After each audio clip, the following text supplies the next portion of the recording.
poursuivre avec SES Imagotag, dont le cours évolue depuis plusieurs séances dans un range et qui, d'après vos calculs, pourrait sortir par le bas de ce range. Exactement. Alors en fait, là, on est sur une valeur qui a connu une hausse assez spectaculaire durant plus de 18 mois et qui maintenant, depuis 3 mois, est dans une latéralisation, mais une latéralisation quand même relativement volatile, mais avec des hauts moins hauts, ce qui est la base effectivement de peut-être un retournement à venir. Alors effectivement, la valeur évolue depuis 2-3 semaines dans un étroit couloir, un trading range vraiment très serré qui est compris entre les 128 euros support et les 134,4 en résistance. La cassure des 134,4 pourrait effectivement déclencher une vague de hausse. C'est une possibilité, mais c'est franchement pas le scénario le plus probable.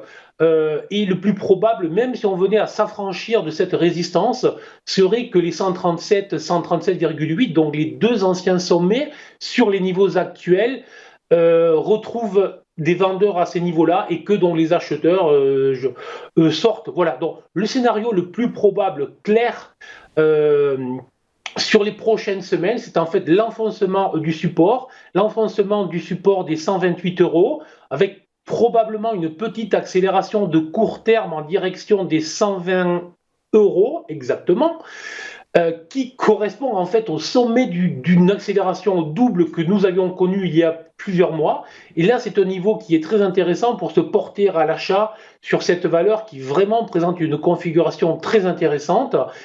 Et toujours la même chose, je vous en parlais juste avant, placer une invalidation, un stop relativement court là, puisqu'il pourrait être situé autour des 116 euros, et donc 116 euros avec une entrée autour de 120, pour un retour en direction des 128 et des 134 euros. On voit bien que l'on a là un risk-reward, la différence entre ce que l'on risque et le gain que l'on espère, qui est très appréciable. Donc je conseille tout simplement de regarder dans les prochaines semaines un repli de cette valeur sous les 128 euros, probablement sur les 120 euros, et voir si sur ces niveaux-là, il y a possibilité de rentrer à l'achat avec un stop court.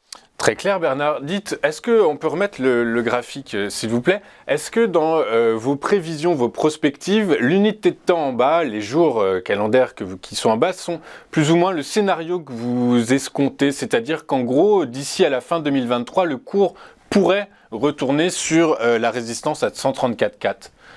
Alors là, c'est une excellente question, mais non, je ne crois pas, honnêtement. Là, effectivement, on peut considérer qu'il nous reste 3 journées pratiquement pour finir l'année. Puis après, on sait très bien que la plupart des gérants et des traders vont être en vacances. Et hormis si on avait une grosse nouvelle, effectivement, une grosse surprise, le probable, c'est qu'on reste dans ce range, je dirais, et que ça bouge à compter du mois de janvier, que ce soit sur cette valeur, que ce soit sur les indices et sur la plupart des sociétés. Voilà.